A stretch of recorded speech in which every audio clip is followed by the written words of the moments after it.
Bab 281. Sebuah kata menghancurkan hati. Pada saat ini, perhatian semua orang tertuju pada Ye Tianan, dan tak seorang pun menyadari Liu Tua menyerbu ke arah Qin Chuan.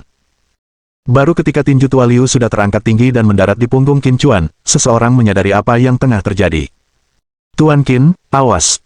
Ye Ruwei, orang pertama yang menyadari serangan diam-diam Liu Tua, langsung berteriak memberi peringatan. Namun sudah terlambat. Tinju tua Liu mendarat dengan keras, menghantam punggung Qin Chuan dengan tepat. Hahaha. Liu Tua tertawa terbahak-bahak, "Nak, kau telah terkena pukulan kematian Tianku, kau pasti sudah mati."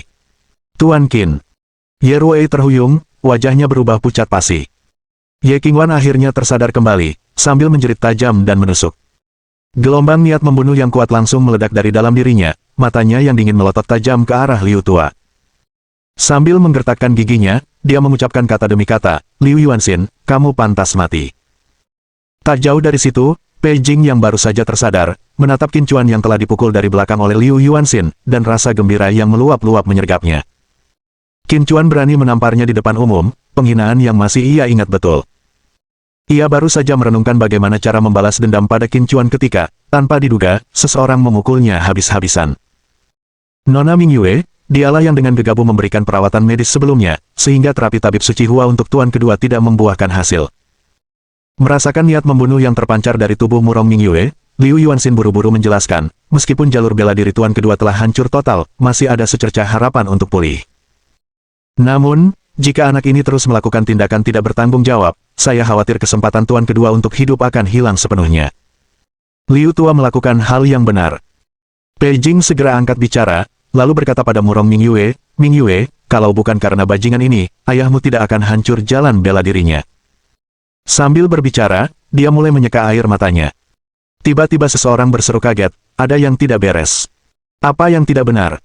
"Anak itu tampaknya baik-baik saja, masih bermeditasi dengan mata tertutup." "Kau bercanda?" Liu Tua menggunakan tinju kematian Tiannya yang mematikan. "Bagaimana mungkin anak itu baik-baik saja?" Yang lain berkomentar, "Dia tidak bermeditasi, dia terbunuh oleh tinju kematian Tian milik Liu Tua." Mendengar diskusi di antara kerumunan, Liu Yuanxin menatap Qin Chuan lagi. Pandangan itu dan ekspresinya seketika membeku, wajahnya dipenuhi ketidakpercayaan. Orang lain mungkin tidak dapat melihat apa yang dilakukan Qin Chuan, tetapi dia melihat dengan jelas bahwa setelah menahan pukulan kematian Tiannya, Qin Chuan tidak hanya tidak mati, dia bahkan tidak terluka. Lebih jauh lagi, Qin Chuan tidak terbunuh, tetapi masih terus merawat Ye Tianan. Bagaimana ini mungkin? Anak ini jelas terkena Tian Demisevisku, dan itu adalah serangan diam-diam yang mengenai titik vital di punggungnya, bagaimana mungkin dia tidak terluka? Jika dia tidak terluka, bagaimana aku bisa menemukan cara untuk membawanya pergi dari keluarga Ye? Dan bagaimana aku bisa mendapatkan teknik rahasia kultivasi darinya? Hanya dalam beberapa saat, pikiran Liu Yuanxin dipenuhi dengan banyak pikiran. Pada saat yang sama, dia menjadi sangat panik di dalam, dia telah mendengar bahwa Qin Chuan telah dengan mudah mengirim keterampilan energi yang kuat dari keluarga Ye terbang dan mengira itu berlebihan. Baru pada saat inilah dia menyadari bahwa itu tidak benar. Terlebih lagi, rumor sebelumnya bahwa Qin Chuan telah mencampuri perawatan Hua Changsheng terhadap Ye Tianan sama sekali tidak berdasar. Dengan kata lain, fakta bahwa Ye Tianan awalnya terbangun memang karena jasa Qin Chuan. Semakin dia berpikir, semakin dalam ketakutan Liu Yuanxin. Seorang pemuda yang tidak hanya merawat pasien yang tak tertolong oleh 4 tangan suci dari Balai Pengobatan Nasional, tetapi juga memiliki tingkat kultivasi yang mengerikan, bagaimana mungkin dia bisa menjadi orang biasa? Setidaknya, melihat 9 gerbang Yandu, tidak satu pun yang ditemukan. 9 gerbang Yandu sudah termasuk di antara kekuatan-kekuatan teratas di Shenzhou, dan tak satu pun dari mereka mampu membina seorang jenius yang berbakat dalam bidang medis dan bela diri. Jadi, siapa sebenarnya pemuda ini? Tiba-tiba, Liu Yuanxin memikirkan sesuatu, dan raut wajahnya berubah drastis. 9 gerbang Yandu hanyalah puncak sekuler dari keluarga-keluarga yang berkuasa, tetapi di Shenzhou, ada beberapa keluarga bela diri kuno yang tetap tersembunyi dari dunia. Mungkin, hanya keluarga bela diri kuno yang mampu menghasilkan para jenius tak tertandingi, bukan? Memikirkan hal ini, mana mungkin Liu Yuanxin berani mengingini teknik rahasia Qin Chuan lagi? Satu-satunya pikirannya adalah kabur. Tepat saat anggota keluarga Ye masih menebak-nebak apakah Qin Chuan telah dipukuli sampai mati atau tidak, dia, yang memejamkan matanya sepanjang waktu, tiba-tiba membukanya dan perlahan menghembuskan napas busuk. Astaga! Dia masih hidup. Bukankah dia seharusnya mati setelah tinju kematian Tian milik Liu Tua menghancurkan meridiannya? Mungkinkah dia berpura-pura mati? Semua anggota keluarga Ye tercengang. Dia sebenarnya masih hidup. Mata Ye Ruoyi yang tadinya sudah kehilangan kilau, kini berbinar kembali, raut wajah gembira terpancar di wajahnya. Qin Chuan, kamu baik-baik saja. Ye Qingwan menangis karena bahagia, air matanya mengalir tak terkendali saat dia menatap Qin Chuan dengan teguh. Pei Jing juga tercengang, matanya terbelalak saat dia berkata, bagaimana mungkin dia tidak mati. Setelah berkata demikian, dia berteriak pada Liu Yuanxin, Liu Tua, cepat bunuh dia. Liu Yuanxin hampir menangis, karena dia pikir dia sudah menebak identitas Qin Chuan, bagaimana mungkin dia punya sedikit saja niat untuk membunuh. Siapa yang berani membunuh anak ajaib dari keluarga bela diri kuno? Dia tidak akan berani, bahkan jika dia punya nyali 10 kali lipat. Maaf, saya masih ada urusan, jadi saya harus pergi dulu. Setelah mengatakan ini, Liu Yuanxin berbalik untuk pergi. Namun, saat ia baru saja sampai di pintu masuk villa, sebuah suara dingin terdengar dari belakangnya, kau pikir kau bisa pergi begitu saja setelah memukulku. Saat kata-katanya diucapkan, tekanan mengerikan menyelimuti Liu Yuanxin. Mata Liu Yuanxin tiba-tiba melebar, dia menemukan bahwa di bawah tekanan Qin Chuan, dia bahkan tidak bisa bergerak. Bagaimana ini mungkin? Saya sudah menjadi praktisi energizing skill tahap akhir yang kuat, bahkan praktisi di alam puncak energizing skill pun tidak akan bisa melumpuhkan saya hanya dengan tekanan, bukan? Mungkinkah kekuatan anak ini telah melampaui puncak keterampilan energi? Mendengar hal ini, wajah Liu Yuanxin dipenuhi keputusasaan. Mustahil. Ini sungguh mustahil. Ledakan. Detik berikutnya, sebuah kejadian yang mengejutkan semua orang terjadi. Liu Yuanxin tiba-tiba berlutut dengan kedua lututnya. Dan titik di mana lututnya menyentuh tanah berubah menjadi bubuk halus, dan darah segar langsung mengotori lantai hingga menjadi merah. Apa? Kenapa Patua Liu tiba-tiba berlutut? Liu Tua, apa yang kau lakukan? Cepat bangun. Anak ini, sekuat apapun, tidak mungkin bisa menandingimu. Kamu salah satu anggota terkuat keluarga Ye, bagaimana bisa kamu berlutut? Cepat berdiri. Liu Yuanxin telah bersama keluarga Ye selama beberapa dekade dan telah mengajar banyak keturunan langsung keluarga tersebut. Melihatnya berlutut di tanah, semua orang di keluarga Ye menjadi panik. Mendengar kata-kata orang-orang ini, hati Liu Yuanxin semakin terguncang. Bahkan ketika seorang praktisi kuat di alam puncak keterampilan energi melepaskan tekanan mereka, seniman bela diri dalam jarak 100 meter dapat merasakannya. Tapi sekarang, di dalam seluruh villa, hanya dia yang bisa merasakan tekanan Qin Chuan. Apa indikasinya? Pengendalian Qin Chuan atas tekanan jalur bela diri telah mencapai tingkat mahir. Tepat ketika anggota keluarga Ye masih mencoba membujuk Liu Yuanxin untuk berdiri, Qin Chuan mengucapkan satu kata dengan lembut, hancurkan. Liu Yuanxin, yang sedang berlutut di pintu masuk villa, tiba-tiba merasakan sakit yang tajam di hatinya, matanya melotot, dan tubuhnya langsung jatuh. Bab 282. Ini semua salah Qingwan. Menyaksikan tubuh Liu Yuanxin jatuh lurus ke bawah, semua orang tercengang. Seseorang berseru, apa yang terjadi pada Liu Tua? Tak seorang pun tahu apa yang telah terjadi, mereka hanya mendengar Qin Chuan berkata kepada Liu Yuanxin, kau pikir kau bisa begitu saja memukulku lalu pergi begitu saja. Kemudian, Liu Yuanxin tiba-tiba berlutut di tanah. Setelah itu, dia tiba-tiba terjatuh. Seorang seniman bela diri keluarga Ye melangkah maju untuk memeriksa dan ekspresinya langsung berubah drastis, Liu Tua sudah mati. Ledakan. Perkataannya bagaikan batu besar yang terlempar ke laut, menimbulkan badai di antara warga keluarga Ye. Mata Pei Jing melebar, ia berkata tak percaya, bukankah Liu Tua baik-baik saja beberapa saat yang lalu? Bagaimana mungkin dia tiba-tiba meninggal? Ye Ruoyi juga penuh dengan keheranan, dia tiba-tiba melihat ke arah Qin Chuan. Qin Chuan tampak sangat tenang, seolah-olah dia hanya seorang penonton. Karena khawatir pada Qin Chuan, Ye Ruoyi mencurahkan seluruh perhatiannya padanya. Sesaat sebelum Liu Yuanxin tiba-tiba meninggal, dia melihat bibir Qin Chuan bergerak sedikit, tetapi suasana terlalu berisik, dan dia berada agak terlalu jauh untuk mendengar apa yang dikatakan Qin Chuan. Mungkinkah hanya dengan sepatah kata dari Qin Chuan, Liu Yuanxin terbunuh? Memikirkan hal ini, Ye Ruoyi menggelengkan kepalanya dengan ekspresi getir. Apa yang dia pikirkan? Bagaimana mungkin satu kata saja bisa langsung membunuh seorang seniman bela diri kuat tahap akhir keterampilan energi? Namun, jika Qin Chuan tidak bergerak, bagaimana Liu Yuanxin bisa tiba-tiba mati? Setelah terkejut sesaat, Ye Qingwan akhirnya tersadar dan menatap Qin Chuan dalam-dalam, matanya penuh dengan kerumitan. Orang lain mungkin tidak tahu bagaimana Liu Yuanxin meninggal, tetapi dia sangat jelas tentang hal itu. Meskipun dia tidak mengerti, dia masih yakin bahwa Liu Yuanxin dibunuh oleh Qin Chuan. Tentu saja dia tidak mau membicarakan masalah ini. Tepat pada saat itu, beberapa seniman bela diri yang kuat tiba. Liu Yuanxin. Ketika seorang seniman bela diri kuat alam puncak keterampilan energi melihat Liu Yuanxin tergeletak di tanah, ekspresinya langsung berubah drastis. Ye Lan juga tiba, wajahnya menjadi sangat muram saat dia melihat Liu Yuanxin yang sudah meninggal. "Nak, beraninya kau membunuh anggota keluarga Ye," kata Ye Lan dengan tatapan mata gelap yang langsung tertuju pada Qin Chuan. Begitu kata-kata ini keluar, seniman bela diri lain yang bergegas juga mengalihkan perhatian mereka ke Qin Chuan. Banyak orang yang melihat Qin Chuan untuk pertama kalinya, dan ketika mereka mengetahui bahwa anak muda yang dimaksud Ye Lan adalah Qin Chuan, mereka semua terkejut. "Penatua Agung, mungkinkah ada kesalahan?" Seorang seniman bela diri di puncak energi Zing Skill bertanya dengan bingung. "Saya lihat anak ini memiliki dasar seseorang yang baru berusia sekitar 25 atau 26 tahun, tetapi Liu Yuanxin adalah seniman bela diri yang kuat di alam energi Zing Skill tahap akhir. Kalau anak ini bisa membunuh Liu Yuanxin, dia pasti setidaknya seorang seniman bela diri yang kuat di alam puncak keterampilan energi." "Bagaimana mungkin?" tanya seniman bela diri lain, mengangguk setuju. Bukan berarti mereka tidak percaya pada Ye Lan, tapi Qin Chuan terlihat terlalu muda untuk mereka bayangkan ada seorang seniman bela diri muda yang kuat di alam puncak keterampilan energi. Ye Lan berkata sambil menggertakkan giginya, "Pagi ini, dia berhasil menyingkirkan dua pendekar tingkat menengah energi Zing Skill dengan satu serangan ke keluarga Ye.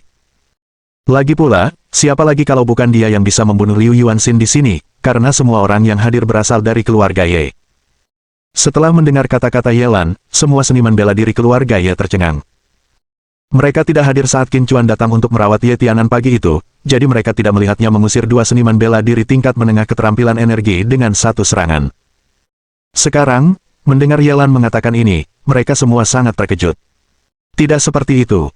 Saat semua orang terkejut, Ye Qingwan buru-buru berdiri. Wajahnya tegang dan dia berkata, "Qin Chuan tidak menyerangnya, Tuan Liu tiba-tiba meninggal karena penyakit parah." "Tiba-tiba meninggal karena penyakit parah." Ye Lan mencibir dingin, "Ye Qingwan, apa menurutmu Bibi sudah pikun? Kau pikir aku akan percaya alasan seburuk itu?" Ye Qingwan segera menggelengkan kepalanya, "Bibi, aku berkata jujur, Pak Tua Liu memang tiba-tiba meninggal karena sakit." Ye Ruei pun buru-buru angkat bicara, "Bibi buyut, sepupu tertua tidak menipumu, Liu tua sendirilah yang berjalan ke pintu dan tiba-tiba terjatuh, lalu meninggal. Kita semua menyaksikan apa yang baru saja terjadi. Kalau kalian tidak percaya kata-kataku dan Suster Qingwan, kalian bisa bertanya pada orang lain." Ye Qingwan memandang Ye Ruei dengan rasa terima kasih. Melihat sikap mereka yang keras kepala, alis Ye Lan berkerut ragu. Mungkinkah itu benar-benar kematian mendadak? Tapi tetap saja, bukankah itu agak terlalu mengada-ada? Bukan saja dia merasa itu mustahil, tetapi para seniman bela diri keluarga Ye lainnya yang bergegas datang juga merasa itu tidak mungkin. Bagaimana mungkin seseorang dengan kultivasi seperti Liu Yuanxin bisa meninggal begitu tiba-tiba? Ye Lan tiba-tiba menoleh ke arah Pei Jing dan bertanya dengan suara dingin, "Pei Jing, menurutmu apa yang terjadi?" Dia tidak mempercayai Ye Qingwan atau Ye Ruei, tapi dia mempercayai kata-kata Pei Jing. Meskipun Pei Jing sangat ingin menyalahkan Qin Chuan atas kematian Liu tua, dia juga mengerti bahwa dalam situasi seperti ini, hal itu tidak mungkin. Lagi pula, banyak yang menyaksikan Liu tua tiba-tiba menyerah. Pei Jing tidak berani menyembunyikan kebenaran dan berbicara, Liu tua meninggal karena penyakitnya sendiri yang tiba-tiba. Mata Ye Lan terbelalak karena terkejut. Meskipun dia sudah percaya pada kemungkinan ini, ketika kesimpulan itu keluar dari mulut Pei Jing, dia tetap tidak dapat menahan rasa takjubnya. Seniman bela diri lainnya juga sangat terkejut. "Saya baru saja merasakan fluktuasi energi spiritual yang sangat aneh sebelum bergegas ke sini. Mungkinkah ada kekuatan misterius yang hadir barusan?" Kekuatan puncak keterampilan energi Zing itu tiba-tiba menoleh ke arah Pei Jing dan bertanya. Pei Jing menggelengkan kepalanya dengan tergesa-gesa, "Semua orang yang ada di sini tadi hadir," kata orang itu sambil bingung. Ye Lan tiba-tiba mengalihkan pandangannya ke Qin Chuan dan bertanya dengan dingin, "Siapa yang mengizinkanmu memasuki keluarga Yeku?" Qin Chuan menatapnya dengan dingin, tanpa berniat menjawab. Sebaliknya, ia berkata kepada Ye Qingwan, "Qingwan, aku pergi sekarang. Jika bukan karena Ye Qingwan, dan jika Ye Tiancheng tidak menciptakan kesempatan baginya untuk campur tangan, dia tidak akan peduli dengan kesejahteraan Ye Tianan." Sedangkan Ye Lan, wanita tua bodoh yang membalas kebaikan dengan permusuhan, dia tidak mau peduli padanya. Setelah menyapa Ye Qingwan, dia bersiap untuk pergi. "Kubilang berhenti di situ." Yelan sangat marah karena Qin Chuan berani mengabaikan perintahnya. Para seniman bela diri keluarga Ye juga menatap Qin Chuan dengan penuh permusuhan. Qin Chuan mengerutkan kening dan menatap Yelan dengan dingin, apakah kamu yakin ingin menahanku? Dia sudah memendam niat untuk membunuh. Saat Yelan bertatapan dengan Qin Chuan, tubuhnya bergetar hebat, dan dia merasa gelisah di sekujur tubuhnya. Aura yang kuat sekali, membuat nafasku sesak. Yelan berpikir dalam hati, khawatir. Bibi buyut, anak laki-laki ini dibawa kembali oleh Ye Qingwan. Melihat Yelan akan menghadapi Qin Chuan, Pei Jing gembira dan segera melangkah maju untuk berkata, aku sudah mencoba menghentikannya masuk, tapi Ye Qingwan mengabaikan keberatanku dan bersikeras membawa anak ini masuk. Anak ini juga memperlakukan Tianan dengan gegabah, siapa tahu dia malah memperburuk kondisi Tianan. Bab 283. Mengundang Dokter Ilahi. Mendengar kata-kata Pei Jing, ekspresi Ye Qingwan berubah drastis, dan dia dengan cepat menjelaskan, Nyonya, bukan seperti itu. Kamu diam. Sebelum Ye Qingwan sempat menyelesaikan kata-katanya, Pei Jing dengan marah menyela, wajahnya penuh amarah saat dia berkata, semua orang melihat bahwa kamulah yang membawa anak laki-laki ini masuk dan mengizinkannya merawat Tianan. Semua orang yang hadir melihatnya, apakah kalian masih ingin berdebat? Pei Jing sudah lama ingin menyingkirkan Qin Chuan, dan sekarang dengan kedatangan Yelan dan banyak orang kuat keluarga Ye hadir, ini adalah kesempatan terbaik. Tatapan mata Yelan tiba-tiba berubah dingin saat dia menatap Ye Qingwan dan bertanya, apakah kamu yang membawa binatang kecil ini? Mendengar Yelan menyebut Qin Chuan seperti itu, Ye Qingwan berkata dengan marah, Nyonya, Anda adalah tetua agung keluarga Ye, tolong tunjukkan kesopanan dalam bicara Anda. Qin Chuan diundang oleh saya untuk merawat ayah saya, keterampilan medisnya sangat kuat dan tidak gegabah. Dia yakin bahwa terakhir kali Ye Tianan terbangun, Qin Chuan-lah yang telah menyembuhkannya. Dia sudah kehilangan muka untuk meminta bantuan Qin Chuan lagi, untunglah, Ye Tiancheng-lah yang mengambil kesempatan untuk menangkap Qin Chuan yang sedang beraksi dan mengundangnya untuk mengobatinya sekali lagi. Jika anggota keluarga Ye ini menimbulkan masalah lagi, Ye Tianan mungkin tidak akan pernah mempunyai kesempatan untuk bangun lagi dalam hidupnya. Pei Jing berkata dengan marah, Ye Qingwan, apa kau masih punya hati nurani? Binatang kecil ini hampir membunuh ayahmu dan membuat tangan suci dari Balai Pengobatan Nasional pun tak mampu menyembuhkan ayahmu, tapi kau masih membelanya. Tatapan Ye Qingwan berubah dingin saat dia menatap Pei Jing dan berkata, tutup mulutmu. Jika kau berani bicara omong kosong lagi, jangan salahkan aku karena bersikap kasar. Pei Jing hendak membalas, namun tiba-tiba dia teringat pada perkataan Ye Tiancheng sebelumnya, seluruh tubuhnya menggigil dan segera menutup mulutnya. Meskipun Yelan adalah tetua agung, bagaimanapun juga, dia sudah sangat tua. Setelah Ye Tianan meninggal, Ye Tiancheng kemungkinan besar akan menjadi pewaris keluarga Ye, dan bahkan Yelan tidak akan mampu menekan Ye Tiancheng saat itu. Yelan berkata dengan dingin, betapa besarnya nada bicaramu, beraninya mengancam orang di hadapanku. Apa kau pikir kau sudah punya sayap? Sampai-sampai kau bahkan tak lagi memandangku di matamu. Ye Qingwan menggigit bibir merahnya, menundukkan kepalanya, dan berkata dengan lemah, aku hanya mengatakan yang sebenarnya. Yelan dengan marah berkata, jika kamu mengira binatang kecil ini ada di sini untuk mengobati ayahmu, lalu mengapa ayahmu tidak menunjukkan perbaikan apapun? Ye Qingwan tanpa sadar melirik Ye Tianan yang masih terbaring di tempat tidur, lalu berkata dengan ragu, luka ayahku terlalu parah, lagi pula, bahkan tangan suci dari Balai Pengobatan Nasional pun tak mampu menyembuhkannya. Bahkan Qin Chuan pun butuh waktu untuk menyembuhkannya. Selama ini, Qin Chuan tidak mengemukakan pendapatnya.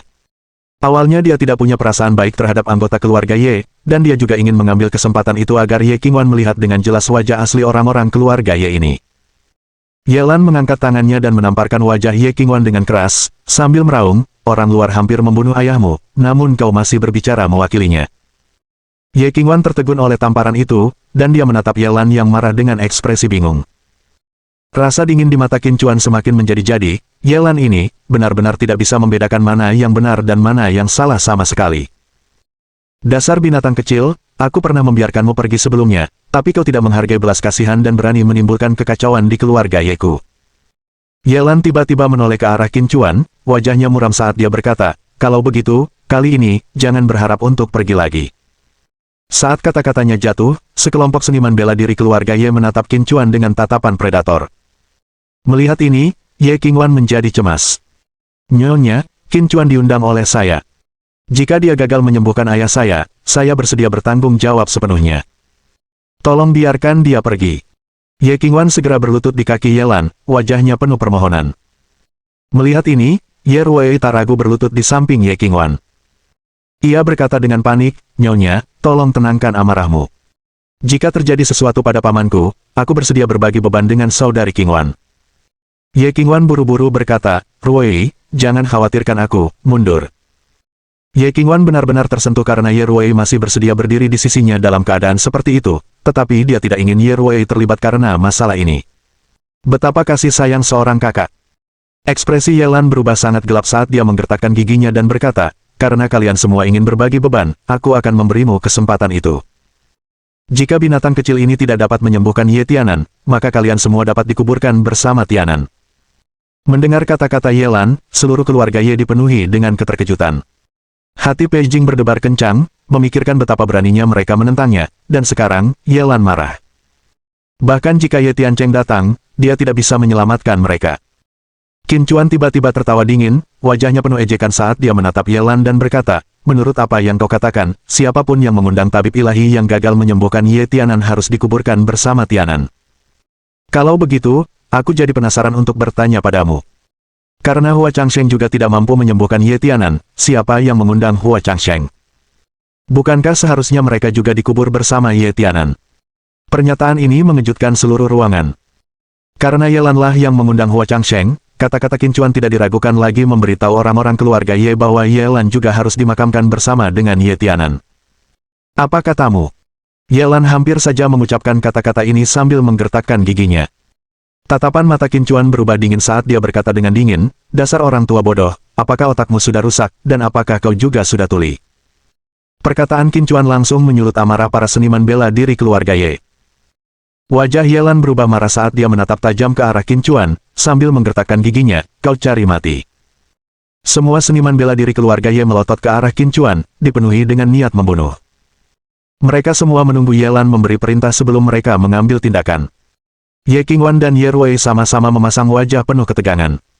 Ye Qingwan, yang paling mengetahui kekuatan Qin Chuan, tidak tegang karena Qin Chuan tetapi karena keluarga Ye. Jika Qin Chuan benar-benar marah, dia mungkin bisa memusnahkan keluarga Ye sendirian. Ini bukan hasil yang ingin dilihatnya. Dia ingin membujuk Qin Chuan agar tidak impulsif, tetapi dia tidak bisa bicara. Qin Chuan jelas datang untuk membantu keluarga Ye, tetapi dia telah berulang kali ditantang dan dihina oleh mereka. Dia tidak lagi punya muka untuk menanyakan apapun lagi pada Qin Chuan. Pertempuran besar hampir meletus. "Hehe, apa kabar nih? Ramai banget ya." Tepat pada saat itu, tiba-tiba terdengar tawa kecil. Setelah itu, sosok setengah baya yang dikenalnya perlahan melangkah maju. Saat Ye Qingwan melihat orang yang datang, dia langsung gembira. Dia tahu bahwa Ye Tiancheng lah yang mengundang Qin Chuan untuk merawat Ye Tianan. Dengan kedatangan Ye Tiancheng, dia seharusnya bisa meredakan konflik. "Tiancheng, mengapa kamu datang?" Melihat Ye Tiancheng, kemarahan Yelan agak mereda, dan dia mengerutkan kening saat menatapnya dan bertanya. Setelah mengetahui bahwa tidak ada harapan bagi Ye Tianan, dia sekali lagi menaruh harapannya pada Ye Tiancheng. Meskipun sekarang dia adalah tetua agung keluarga Ye, dia sudah tua dan akan meninggal suatu hari nanti. Sebelum meninggal, dia harus memikirkan cara untuk mengamankan masa depan bagi keturunannya. Selama para pendukungnya menjadi kepala keluarga Ye di masa depan, bahkan setelah kematiannya, keturunannya akan hidup dengan baik. Namun, Ye Tiancheng menatap Yelan dengan penuh arti dan berkata sambil tersenyum, "Karena aku mengundang Dr. Ilahi Qin untuk merawat saudara keduaku, tentu saja aku harus datang dan melihat bagaimana keadaan saudara keduaku." Bab 284 Melawan Aku. Mendengar perkataan Ye Tiancheng, seluruh anggota keluarga Ye tercengang dan terdiam di tempat. Pupil mata Yelan mengecil tajam, wajahnya dipenuhi ketidakpercayaan. Ye Tiancheng mengabaikan Yelan dan malah menatap Qin Chuan sambil tersenyum lebar, "Tabib Ilahi Qin, bagaimana kabar saudara keduaku?" Qin Chuan sedikit mengernyit. Ia tidak berniat mengungkapkan identitasnya untuk saat ini, terutama di depan keluarga-keluarga penting Yandu. Meskipun Ye Tiancheng tidak mengatakan bahwa dia adalah dokter misterius dari kesempatan lelang terakhir di rumah lelang premium, begitu Ye Tianan bangun, banyak orang mungkin akan menebaknya. Hidupnya tidak dalam bahaya, tapi dia akan cacat seumur hidup. Meskipun tidak puas dengan perkataan Ye Tiancheng, Qin Chuan tetap memberikan tanggapan. Begitu kata-kata ini terucap, senyum Ye Tiancheng semakin lebar. Kemudian, di hadapan seluruh anggota keluarga Ye, ia membungkuk dalam-dalam dan berkata dengan penuh rasa terima kasih, "Anda sudah sangat baik hati mengampuni nyawa saudara kedua saya." "Terima kasih, Tabib Ilahi Qin." Setelah dia selesai berbicara, dia memberi sinyal dengan matanya, dan kepala pelayan di belakangnya segera melangkah maju dan menyerahkan satu set kunci kepada Qin Chuan. Ye Tiancheng kemudian tersenyum dan berkata, "Dokter Ilahi Qin, ini kunci-kunci Cloud Summit Heaven Villa. Mulai hari ini, villa ini milikmu." Mendengar perkataannya, semua anggota keluarga Ye yang hadir menunjukkan ekspresi terkejut. Tuan ketiga sungguh murah hati, bahkan menghadiahkan villa surga puncak awan. Cloud Summit Heaven Villa diberikan kepadanya oleh kepala keluarga atas kontribusi besar yang telah diberikannya kepada keluarga sebelumnya. Ini adalah salah satu dari 10 villa terbaik di Yandu, dan tuan ketiga bahkan menghadiahkannya sebagai hadiah. Para anggota keluarga Ye asyik berdiskusi. Wajah Yelan dipenuhi kebingungan, dan butuh beberapa saat baginya untuk tersadar, lalu buru-buru berkata, "Tiancheng, apa yang kau lakukan? Kalau bukan karena kontribusimu yang luar biasa, ayahmu tidak akan pernah mau memberikan villa ini sebagai hadiah. Sekarang, kamu benar-benar ingin memberikan villa ini. Lagi pula, penyebab utama penyakit adik keduamu yang tak tersembuhkan adalah si kecil ini. Kau benar-benar cukup percaya pada kata-katanya untuk percaya dia bisa menyembuhkan adik keduamu." Hati Yelan dipenuhi dengan keinginan untuk membunuh Qin Chuan. Bagaimana mungkin dia hanya bisa menyaksikan Ye Tiancheng memberikan salah satu dari 10 villa terbaik di Yandu kepada Qin Chuan. Lagi pula, ia sudah lama mendambakan villa ini, tetapi sayangnya, setengah tahun yang lalu, Ye Tiancheng memberikan kontribusi yang luar biasa. Dalam kegembiraannya, kepala keluarga Ye Zong minum beberapa gelas lagi dan dalam keadaan setengah mabuk dan setengah sadar, secara impulsif menghadiahkan villa itu kepada Ye Tiancheng sebagai hadiah. Sekarang, Ye Tiancheng sebenarnya berencana untuk memberikan rumah mewah berkualitas tinggi tersebut. Qin Chuan, yang baru saja menerima kunci, juga diam-diam terkejut saat mendengar kata-kata orang-orang ini. Dia tidak menyangka Ye Tiancheng akan membuat gerakan sehebat itu. Ye Tiancheng tersenyum tipis dan berkata kepada Yelan, "Karena aku sendiri yang mengundang tabib suci Qin untuk merawat adik keduaku, tentu saja aku percaya kata-katanya. Jika dia mengatakan nyawa saudara laki-lakiku yang kedua tidak dalam bahaya, maka dia pasti tidak akan berada dalam bahaya. Seberapa berharganya Cloud Summit Heaven Villa? Mungkinkah itu lebih penting daripada nyawa saudara keduaku?" Setelah berbicara, dia menatap Ye Qingwan dan berkata, "Qingwan, karena Dokter Ilahi Qin adalah temanmu, aku akan merepotkanmu untuk menemaninya berkeliling selama ini. Saat tabib suci Qin hendak pergi, kau bisa dengan mudah mengikutinya kembali ke Laut Timur. Asosiasi Perdagangan Naga Hitam di sana masih membutuhkan manajemenmu." Hati Ye Qingwan melonjak kegirangan, dan dia cepat-cepat berkata, "Ya, paman ketiga." Ye Tiancheng kemudian menatap Qin Chuan dan berkata, "Tuan Qin, karena Anda sudah datang jauh-jauh ke Yandu, mengapa tidak membiarkan Qingwan mengajak Anda berkeliling selama beberapa hari?"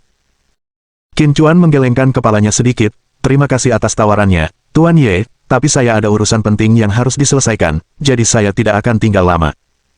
Setelah berbicara, dia berbalik dan berjalan pergi. Wajah Yelan berubah sangat buruk. Dia tidak pernah membayangkan Ye Tiancheng akan memiliki hubungan apapun dengan Qin Chuan. Meskipun dia adalah tetua kedua keluarga Ye, begitu Ye Tiancheng menjadi penerus keluarga Ye, dia tidak akan berani menyinggung perasaannya demi keturunannya. Tetapi membiarkan Qin Chuan pergi seperti ini, dia tidak rela.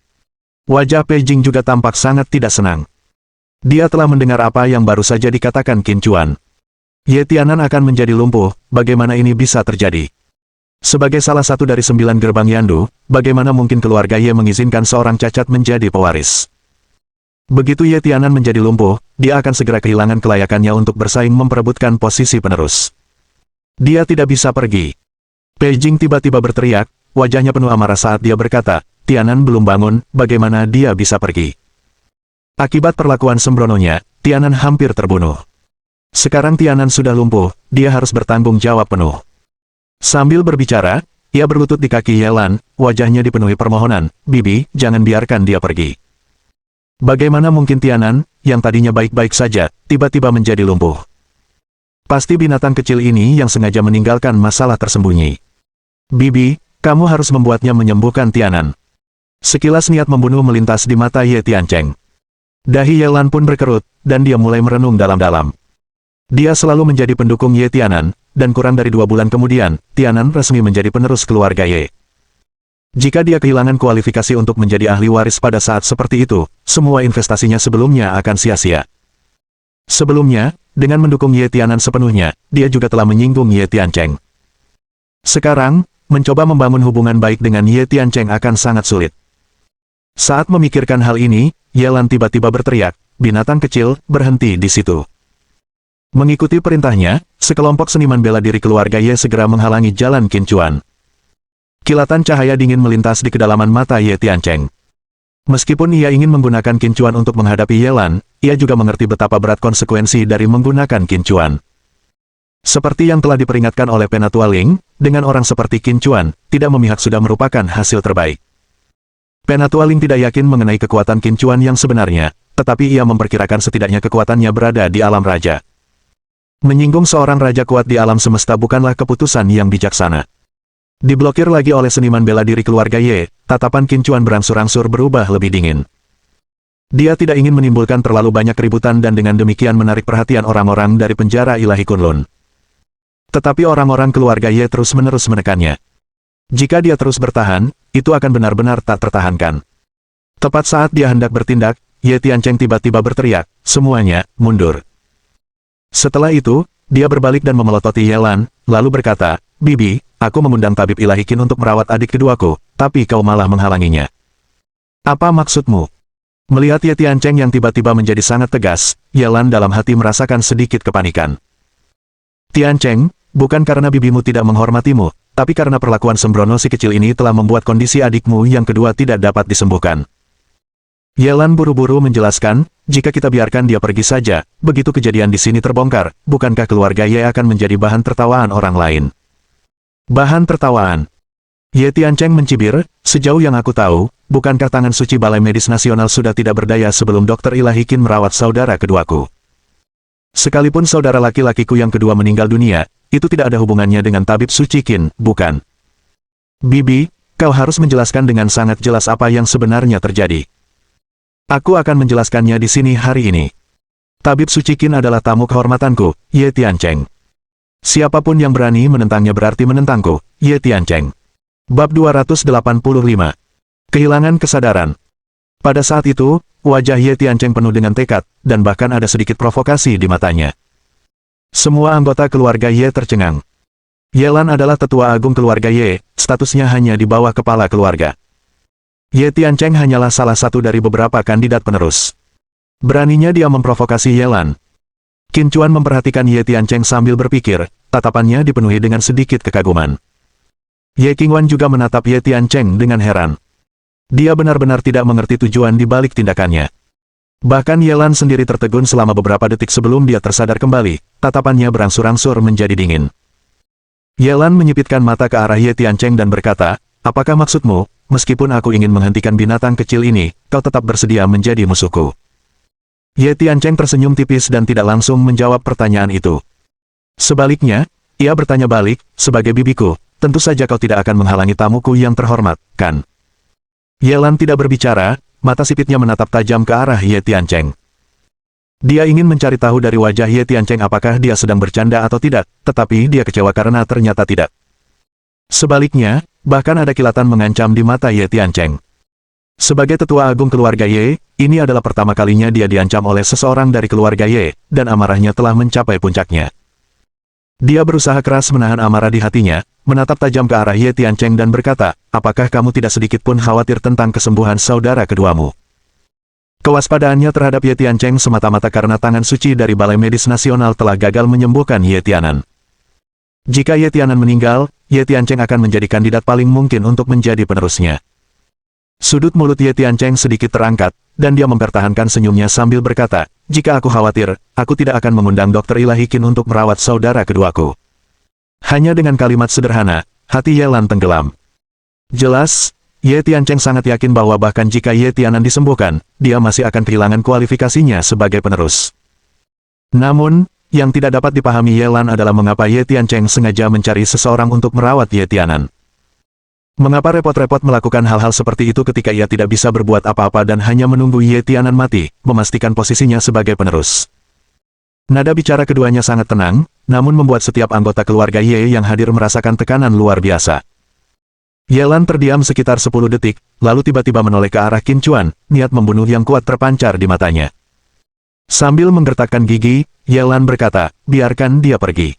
Wajahnya penuh keengganan. Meski enggan, apa yang bisa ia lakukan?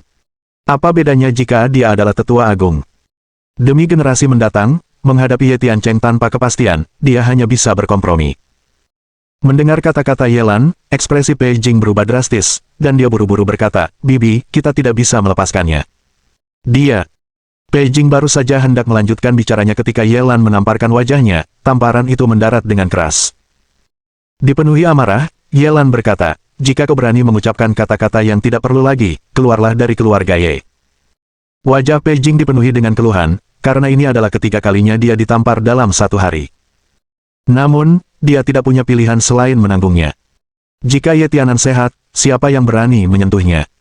Ye Tiancheng tiba-tiba angkat bicara, "King Wan, bukankah kau akan membawa dokter ilahi Qin keluar?" Mendengar perkataan Ye Tiancheng, Ye Qingwan tersadar dari linglungnya dan bergegas membawa Qin Chuan pergi. Tatapan mata Yelan yang tajam menyapu ke arah kerumunan saat dia dengan dingin memerintahkan, "Bubar, kalian semua." Kerumunan itu bergegas pergi. Begitu orang luar itu pergi, Yelan tiba-tiba menatap ke arah Ye Tiancheng dan bertanya, "Bagaimana kalau kita bicara?" Ye Tiancheng tersenyum tipis, "Bibi, kalau Bibi punya saran, silakan bicara terus terang. Aku siap mendengarkan." Yelan melirik Ye Tianan yang tengah terbaring sakit, lalu menoleh ke arah Ye Tiancheng dan bertanya, "Apakah kau sungguh-sungguh percaya binatang kecil itu dapat menyembuhkan Tianan? Kau harus sadar, bahkan tangan suci dari Balai Pengobatan Nasional telah menyatakan tidak ada harapan bagi saudaramu yang kedua." Senyum sinis muncul di sudut mulut Ye Tiancheng saat dia berkata, "Ketidakmampuan mereka untuk menyembuhkannya bukan berarti orang lain tidak bisa." Yelan bertanya lagi, "Siapa sebenarnya binatang kecil itu?" Sebagai tetua agung keluarga Ye, dia bukan orang bodoh. Jika bukan karena dukungannya yang kuat terhadap Ye Tianan, Ye Tiancheng akan menjadi penerus yang paling memenuhi syarat. Karena Ye Tiancheng bertindak seperti ini, dia pasti yakin akan keberhasilan. Pertama kali Qin Chuan datang untuk mengobati Ye Tianan, ia tidak percaya Qin Chuan bisa menyembuhkannya. Bahkan ketika Ye Tianan benar-benar sadar, ia masih merasa itu berkat perawatan sebelumnya dari Hua Changsheng. Tapi sekarang, setelah Ye Tiancheng bergerak, dia akhirnya mengerti bahwa orang yang menghidupkan kembali Ye Tianan tidak lain adalah Qin Chuan. Oleh karena itu, dia sangat penasaran tentang siapa sebenarnya Qin Chuan, seseorang yang tidak hanya dapat menangkis keterampilan energi yang kuat tetapi juga memiliki keterampilan medis yang menyaingi, atau bahkan melampaui, tangan suci medis nasional. Ye Tiancheng terkekeh pelan, "Siapa dia? Aku sungguh tidak tahu." "Kau tidak tahu?" Yelan mengerutkan kening, merasa bahwa Ye Tiancheng sengaja menyembunyikan informasi darinya. Lanjutnya, "Mulai hari ini, saya akan mendukung penuh Anda dalam mengambil alih posisi tersebut." Setelah berkata demikian, dia menatap langsung ke arah Ye Tiancheng. "Niatnya jelas, aku sudah menyatakan dukunganku padamu. Maukah kau jujur padaku sekarang?" Menanggapi pernyataan Yelan, Ye Tiancheng tidak bersemangat, tetap tenang sambil tersenyum dan berkata, "Aku benar-benar tidak tahu siapa dia, yang kutahu dia bukan orang biasa." Yelan tertegun sejenak, dia tahu bahwa Ye Tiancheng tidak berbohong.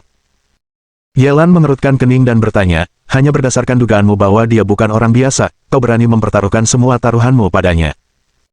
Senyum tipis tersungging di sudut bibir Ye Tiancheng saat ia bertanya, seorang seniman bela diri yang mampu menangkis energizing skill strong dalam sekejap, seorang tabib yang penguasaan medisnya menyaingi, bahkan mungkin melampaui National Medical Sein Hand, apakah Bibi tidak berpikir itu cukup bagiku untuk mempertaruhkan semua taruhanku? Mendengar perkataan Ye Tiancheng, Yelan sejenak kehilangan kata-kata. Baru pada saat itulah dia menyadari, dari awal hingga akhir, keyakinan subjektifnya lah yang membuat Qin Chuan terlalu muda dan keengganannya untuk percaya bahwa dia bisa menyembuhkan Ye Tianan. "Aku mengerti sekarang." Setelah hening lama, Yelan tiba-tiba menghela napas dan berbicara. Tepat pada saat itu, Ye Tianan yang sedang terbaring sakit tiba-tiba membuka matanya. Untuk sesaat, tatapan mata Yelan dan Ye Tiancheng tertuju padanya secara bersamaan. Pada saat ini, hati Ye Tiancheng tiba-tiba dipenuhi dengan kegugupan yang hebat. Seperti yang dikatakan Yelan, ia telah mempertaruhkan semua taruhannya pada Qin Chuan. Jika Ye Tianan benar-benar sembuh total, ia tidak akan memiliki peluang sama sekali. Lagi pula, hanya tinggal kurang dari 2 bulan lagi bagi Ye Tianan untuk memangku jabatan pewaris. "Apa yang kamu lakukan di sini?" Ye Tianan tiba-tiba menatap ke arah Ye Tiancheng, tatapannya berubah dingin saat dia bertanya dengan wajah dingin. Sambil berbicara, dia mencoba duduk dari tempat tidur. Namun detik berikutnya, sesuatu yang menyedihkan terjadi. Ye Tianan berkata dengan wajah penuh panik, "Kakiku, mengapa aku tidak bisa merasakan kakiku?" Bab 286.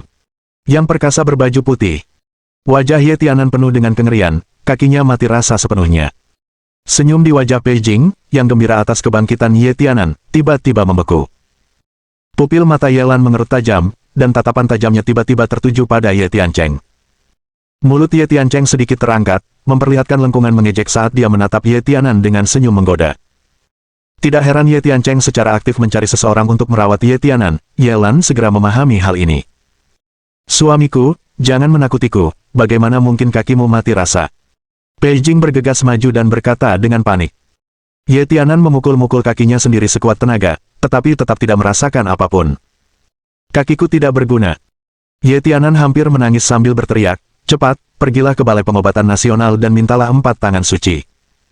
Mereka pasti bisa menyembuhkan kakiku. Pei Jing cepat-cepat berkata, iya, saya akan segera pergi ke Balai Medis Nasional. Minatnya sekarang tertuju pada Ye Tianan, hanya jika dia pulih sepenuhnya, dia bisa menjadi calon ibu pemimpin keluarga Ye. Saudara kedua, kau tak perlu membuang waktumu mencari tangan suci dari Balai Pengobatan Nasional karena mereka tak bisa menyembuhkanmu. Jika bukan karena dokter ilahi yang kuundang untuk mengobatimu, kau mungkin sudah berada di jalan menuju dunia bawah sekarang. Ye Tiancheng tiba-tiba menyela. Apa katamu? Ye Tianan melotot marah ke arah Ye Tiancheng dan berkata, beraninya kau mengutukku. Ye Tiancheng tampak acuh tak acuh dan berkata sambil tersenyum tipis, kakak kedua, kalau bukan karena tabib ilahi yang kuundang, kau pasti sudah mati sekarang. Kenapa aku harus mengutukmu? Dokter ilahi berkata bahwa Anda harus menghabiskan sisa hidup Anda di kursi roda, lebih baik Anda menerima kenyataan. Ye Tianan meraung, diam. Kau diam. Hanya dalam waktu sebulan lebih, aku akan menjadi pewaris keluarga Ye, bagaimana mungkin aku menghabiskan sisa hidupku di kursi roda? Seseorang, usir binatang ini. Bawa dia keluar dari sini. Melihat Ye Tianan yang marah, Ye Tiancheng tidak dapat menahan senyumnya, alih-alih marah, dia pun tersenyum. Dia akhirnya yakin bahwa dia telah membuat taruhan yang tepat. Dia khawatir apakah Qin Chuan akan menyembuhkan Ye Tianan sepenuhnya dan prihatin dengan janji-janji yang dibuat Ye Qingwan kepadanya. Dia juga percaya pada keterampilan medis Qin Chuan, bahkan 4 tangan suci dari Balai Medis Nasional tidak akan mampu menyembuhkan Ye Tianan. Melihat pengawalnya tak bergerak melawan Ye Tiancheng, Ye Tianan berteriak, kalian semua tuli total. Sudah aku bilang untuk mengusir binatang buas ini, apa kalian tidak mendengarku? Semua pengawalnya menundukkan kepala, dan tidak seorang pun berani melangkah maju. Mereka hanyalah penjaga dari keluarga Ye dan mengetahui aturan bertahan hidup di antara keluarga bangsawan tingkat atas. Tangan suci dari Balai Pengobatan Nasional tidak mampu menyembuhkan Ye Tianan, namun tabib suci yang dibawa Ye Tiancheng telah membangunkan Ye Tianan, yang kini lumpuh pada kedua kakinya. Sejak saat ini, Ye Tianan telah kehilangan kelayakannya untuk bersaing sebagai pewaris. Berani sekali para pengawal ini mengganggu Ye Tiancheng yang kini telah menang. Bajingan, beraninya kalian melanggar perintahku. Keluar. Kalian semua keluar. Kalian bukan pengawalku lagi mulai sekarang. Enyahlah. Ye Tianan berteriak marah. Mulut Ye Tiancheng sedikit melengkung ke atas, karena kakak kedua tidak menerimaku, aku permisi dulu. Melihat Ye Tiancheng pergi, Ye Tianan menjadi semakin marah, berteriak dan menjerit seperti orang gila, memecahkan semua botol dan stoples di meja samping tempat tidur. Ye Lan menamparkan wajah Ye Tianan dengan keras, dan berkata dengan marah, kita sudah sampai pada titik ini, dan kau masih tidak bisa melihat apa yang terjadi. Setelah menerima tamparan dari Ye Lan, Ye Tianan perlahan-lahan menjadi tenang, matanya merah, menggertakkan giginya dan berkata, Bibi, kakiku tidak berguna sekarang, dan ini pasti ada hubungannya dengan dokter ilahi yang dibawa Ye Tiancheng. Ye Lan juga merasa sangat frustrasi di dalam hati, mengetahui dengan jelas bahwa masalah ini ada hubungannya dengan Ye Tiancheng, namun dia tidak punya bukti. Dia berkata dengan dingin, meski begitu, apa yang bisa kau lakukan? Ye Tianan buru-buru berkata, Bibi, tolong bawa aku ke ayahku. Aku harus memberitahu dia bahwa Ye Tiancheng sengaja menyakitiku. Keluarga Ye mungkin mendukung persaingan antar calon pewaris secara diam-diam, tetapi mereka tidak mengizinkan mereka saling membunuh. Ye Tiancheng menyebabkan kakiku kehilangan sensasi dan menghancurkan posisi pewaris yang akan kuambil. Jika ayahku tahu, dia pasti tidak akan membiarkannya pergi. Ye Lan mengerutkan kening dan berkata, tapi tahukah kamu bahwa jika bukan karena orang yang dibawanya untuk menyelamatkanmu, kamu pasti sudah menjadi mayat hidup. Tepat saat Ye Tianan hendak berbicara, tiba-tiba ia teringat sesuatu dan matanya terbelalak kaget, mungkinkah semua yang dikatakannya itu benar, bahkan tangan suci dari Balai Pengobatan Nasional pun tak mampu menyembuhkanku.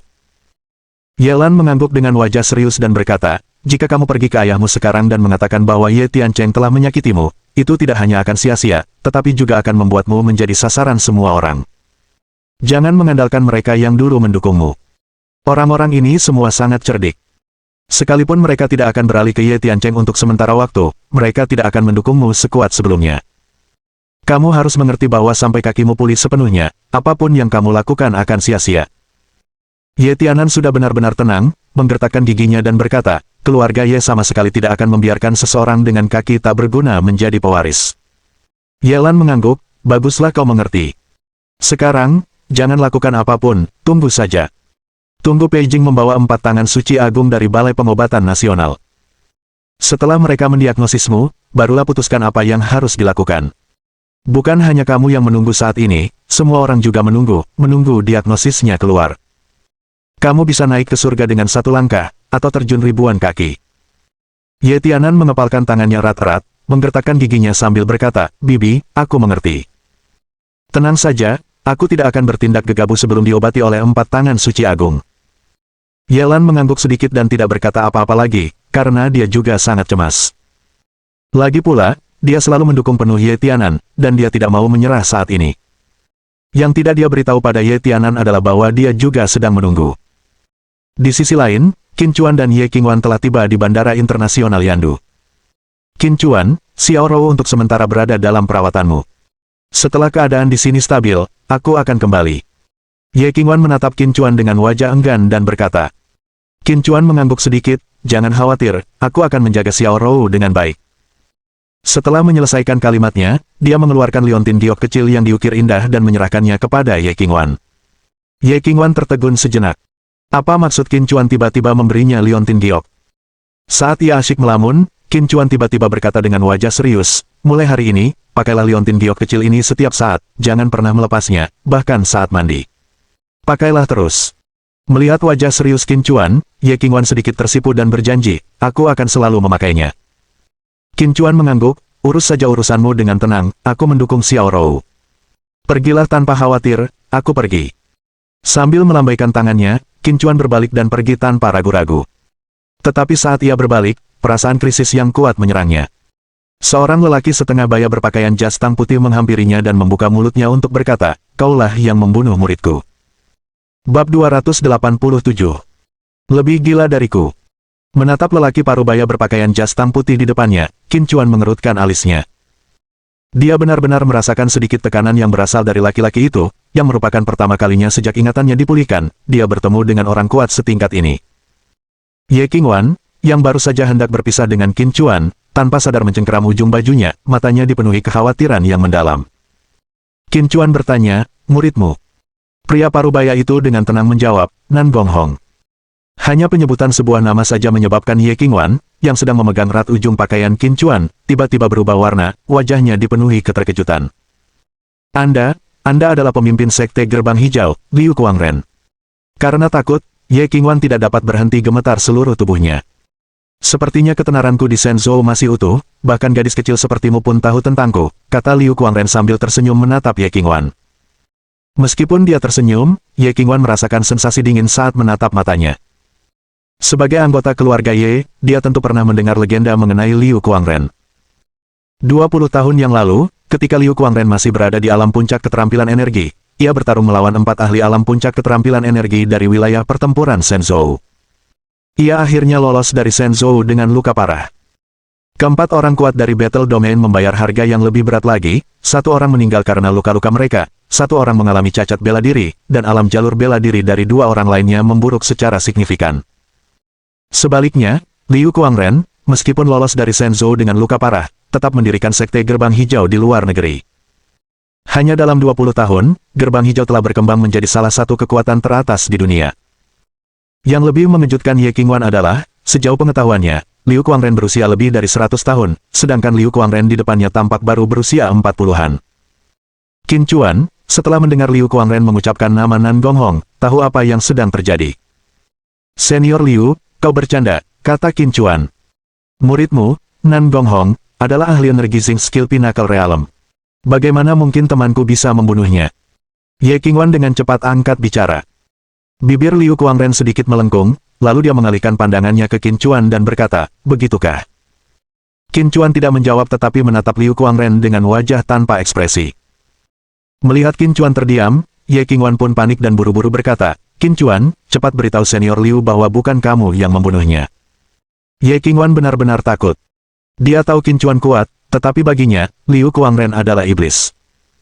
Jika dia bisa membuat wilayah pertempuran Shenzhou membayar harga mahal 20 tahun yang lalu, bagaimana dengan Liu Kuangren 20 tahun kemudian? Seberapa kuatkah dia nantinya? Aku membunuh orang itu. Saat Ye Qingwan dengan cemas mendesak Qin Chuan untuk menyangkalnya, Qin Chuan secara mengejutkan mengakuinya.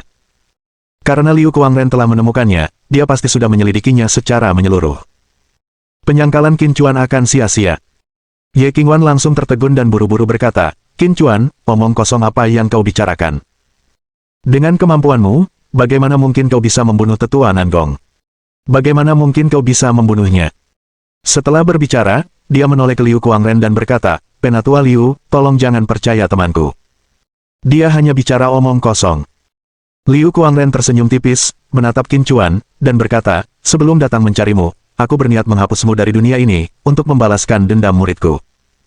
Tapi sekarang, aku tiba-tiba berubah pikiran. Qin Chuan masih tidak menanggapi Liu Kuangren dan terus menatapnya dengan ekspresi tenang. Ye Qingwan menjadi semakin gugup. Dia tidak percaya Liu Kuangren akan melepaskan Qin Chuan begitu saja. Ia dikenal sebagai Liu Kuangren karena ia ceroboh. Di balik wajahnya yang tampak tenang, tersembunyi kesombongan yang luar biasa. Mulai hari ini, kau akan menjadi murid langsungku yang ketujuh, Liu Kuangren. Aku menganugerahimu kehidupan yang mulia dan kaya. Tiba-tiba Liu Kuangren berbicara. Begitu kata-kata ini terucap, Ye Qingwan tiba-tiba membeku. Awalnya, ia berpikir bahwa meskipun Liu Kuangren tidak membunuh Qin Chuan, ia akan membuat hidup Qin Chuan lebih buruk daripada kematian. Ia tidak menyangka bahwa Liu Kuangren benar-benar ingin menjadikan Qin Chuan sebagai muridnya. Dia sebenarnya ingin Qin Chuan menerimanya, tetapi bagaimanapun juga, Liu Kuangren adalah musuh wilayah pertempuran Shenzhou. Begitu Qin Chuan menjadi murid Liu Kuangren, dia juga akan menjadi musuh wilayah pertempuran Shenzhou. Sambil menangkupkan kedua tangannya di belakang punggung, Liu Kuangren bertanya dengan angkuh, apakah kamu bersedia? Qin Chuan tiba-tiba mencibir, lalu tatapannya berubah dingin. Ia menyipitkan mata ke arah Liu Kuangren dan berkata, menerimaku sebagai murid. Kau tidak memenuhi syarat. Memang aku telah membunuh beberapa orang muridmu, namun merekalah yang mencari kematian. Jika kamu tahu apa yang baik untukmu, aku sarankan kamu meninggalkan Shenzhou. Setelah Qin Chuan selesai berbicara, dia langsung menggandeng tangan Ye Qingwan, berniat untuk pergi. Awalnya dia berencana untuk membiarkan Ye Qingwan menangani urusannya sendiri di Yandu, tetapi sekarang tampaknya dia hanya bisa membiarkan Ye Qingwan tetap di sisinya. Kau sedang mencari kematian. Liu Kuangren tiba-tiba berkata.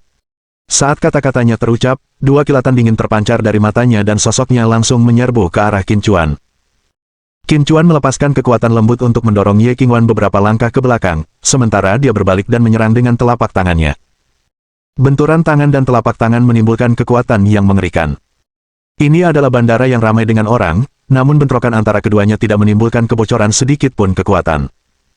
Tepat saat kekuatan itu hendak meledak keluar, ia lenyap tanpa jejak. Pupil mata Liu Kuangren tiba-tiba mengecil, wajahnya penuh keterkejutan saat dia menatap Qin Chuan. Ia tak pernah menyangka Qin Chuan akan mampu menahan pukulannya, tapi bukan itu intinya. Intinya, Qin Chuan juga mampu menahan kekuatan benturan mereka. Bagaimana ini bisa terjadi?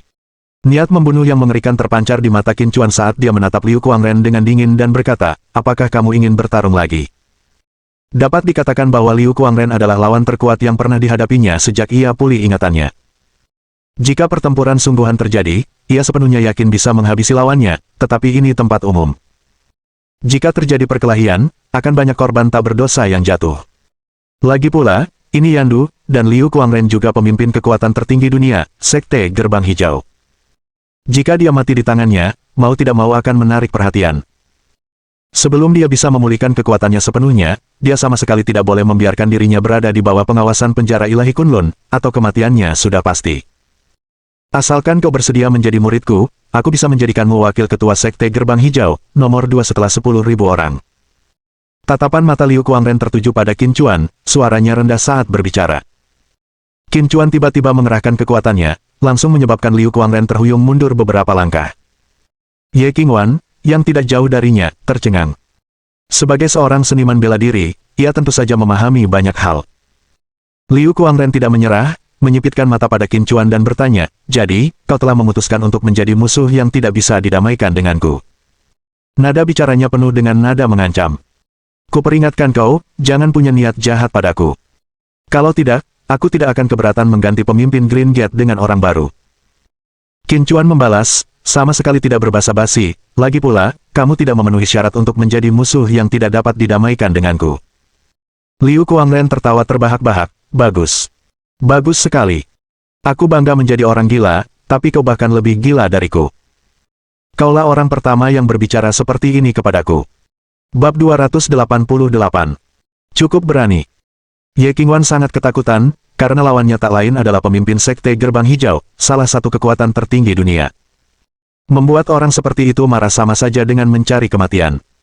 Dia ingin mendesak Qin Chuan agar segera meminta maaf, tetapi dia juga mengerti bahwa mengatakan hal seperti itu dalam situasi seperti ini akan menjadi penghinaan baginya. Yang mengejutkan Qin Chuan, meskipun Liu Kuangren sangat marah, dia tampaknya tidak berniat memulai pertempuran. Kepalamu, katanya, aku pinjam saja sebentar. Setelah urusanku selesai, aku akan mengambilnya sendiri. Setelah mengucapkan pernyataan ini, Liu Kuangren berbalik dan melangkah pergi. Melihat lelaki itu pergi, alis Qin Chuan berkerut dalam. Untuk sesaat, Ye Qingwan terlalu tertegun untuk bereaksi. Baru ketika sosok Liu Kuangren telah lenyap sepenuhnya di antara kerumunan, dia menarik napas dalam-dalam, masih dengan wajah penuh ketakutan, dan bertanya, Qin Chuan, apakah kau benar-benar membunuh murid Liu Kuangren? Qin Chuan mengangguk, 3. Baru setelah Qin Chuan berjalan beberapa langkah jauhnya, Ye Qingwan menyadari 3, yang dimaksudnya adalah 3 murid Liu Kuangren. Apa kau sudah gila? Mereka adalah murid-murid pemimpin Sekte Gerbang Hijau, salah satu kekuatan terhebat di dunia. Kau benar-benar membunuh 3 dari mereka. Ye Qingwan merasa seolah-olah sedang bermimpi. Berpikir kembali pada dendam Qin Chuan terhadap keluarga Ye, dia tiba-tiba merasa bahwa dendam tersebut tidak ada apa-apanya jika dibandingkan. Keluarga Ye kuat, tetapi mereka hanyalah salah satu keluarga teratas di Shenzhou. Namun, Sekte Gerbang Hijau merupakan kekuatan tingkat atas dunia. Dikabarkan bahwa Liu Kuangren memiliki 6 murid yang menjadi andalan Sekte Gerbang Hijau. Namun, setengah dari mereka tewas di tangan satu orang, Qin Chuan. Liu Kuangren bilang dia punya urusan mendesak yang harus diselesaikan, tapi adakah yang lebih penting daripada membalaskan dendam ketiga muridnya? Tiba-tiba, sesuatu terlintas di benak Ye Qingwan, dan dengan wajah panik, dia berkata, dia tidak akan pergi ke markas besar wilayah pertempuran Shenzhou, kan? Lagi pula, 20 tahun yang lalu, Liu Kuangren telah diserang dan terluka parah oleh 4 orang kuat di alam puncak keterampilan energi dari wilayah pertempuran Shenzhou, yang memaksanya meninggalkan Shenzhou. Sejak saat itulah Liu Kuangren dilarang memasuki Shenzhou, dan kepulangannya yang tiba-tiba pastilah untuk membalas dendam. Qin Chuan, tunggu. Ye Qingwan buru-buru mengejar Qin Chuan, sambil berkata dengan panik, Liu Kuangren pasti sedang menuju untuk menghadapi markas besar domain pertempuran. Kau tidak bisa pergi sekarang. Saat Qin Chuan berjalan terus, dia bertanya dengan acuh tak acuh, mengapa saya tidak bisa pergi? Dia tidak ingin menghabiskan sedetik pun di Yandu. Dia baru beberapa hari di Yandu dan sudah memprovokasi beberapa keluarga penting di kota itu. Hanya karena keributannya tidak terlalu besar, penjara ilahi Kunlun tidak menyadarinya. Kalau tidak, masalahnya pasti akan sangat besar. Tepat saat dia hendak meninggalkan Yandu, dia bertemu dengan Liu Kuangren, pemimpin Sekte Gerbang Hijau. Dan Liu Kuangren tidak siap untuk konfrontasi langsung, jika tidak, begitu Qin Chuan bergerak dan membunuhnya, mengingat pengaruh Sekte Gerbang Hijau di dunia, hal itu pasti akan menimbulkan sensasi besar. Saat itu, hari-hari damainya sendiri juga akan berakhir. Ye Qingwan, mengikuti langkah cepat Qin Chuan, berkata dengan nada mendesak, kau membunuh ketiga muridnya, dan dia hanya bilang akan mencarimu untuk membalas dendam setelah menyelesaikan urusannya yang mendesak. Kalau tidak salah, apa yang disebutnya sebagai masalah mendesak pasti sedang menantang markas besar domain pertempuran. Karena dia berani melakukan hal seperti itu, dia pasti memiliki tingkat kepercayaan diri tertentu.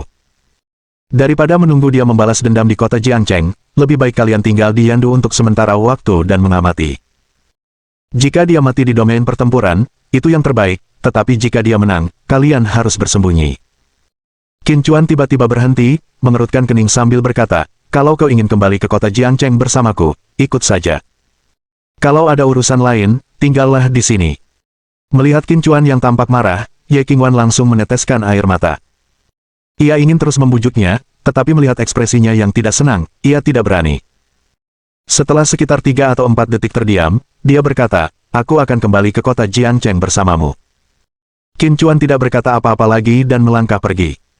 Sementara itu, di markas besar wilayah pertempuran Shenzhou, Di lapangan latihan yang luas, ratusan prajurit elit sedang berlatih. 300 elit ini semuanya adalah prajurit terbaik dari domain pertempuran Shenzhou, masing-masing adalah energizing skill strong. Jika ditempatkan di medan perang, mereka pasti akan menjadi tim andalan, kata pria parubaya terkemuka itu dengan bangga. Seorang pria parubaya lain yang seusia dengannya berdiri di sampingnya dan berkata dengan serius, meskipun mereka semua memiliki energizing skill strong, kurang dari 1/10 dari mereka berada di alam puncak energizing skill. Itu belum cukup, mereka belum cukup kuat. Pria parubaya terkemuka itu mengerutkan kening dan berkata dengan tidak sabar, apakah menurutmu energizing skill peak realm strong sama lazimnya dengan kubis? Kau dan aku baru berada di tahap awal alam raja, berapa banyak prajurit alam puncak keterampilan energi yang kau harapkan berada di bawah komando kita? Mendengar hal ini, lelaki satunya berkata dengan sungguh-sungguh, Wang Tua, apakah kau sudah lupa penghinaan yang kita alami 20 tahun lalu? Begitu kata-kata itu keluar, wajah Wang Tua menjadi gelap, tangannya terkepal erat, dan dia menggertakkan giginya, bahkan jika aku mati, aku tidak akan pernah melupakan penghinaan dari 20 tahun yang lalu. Pria satunya melanjutkan dengan sungguh-sungguh, 20 tahun yang lalu, kami, 4 orang terkuat di alam puncak keterampilan energi, mengepung Liu Kuangren dari alam yang sama. Pada akhirnya, 1 orang tewas, 1 orang lumpuh, dan 2 orang luka parah, tetapi kami tetap tidak dapat menangkap Liu Kuangren. Kenapa? Bukankah karena kita terlalu lemah?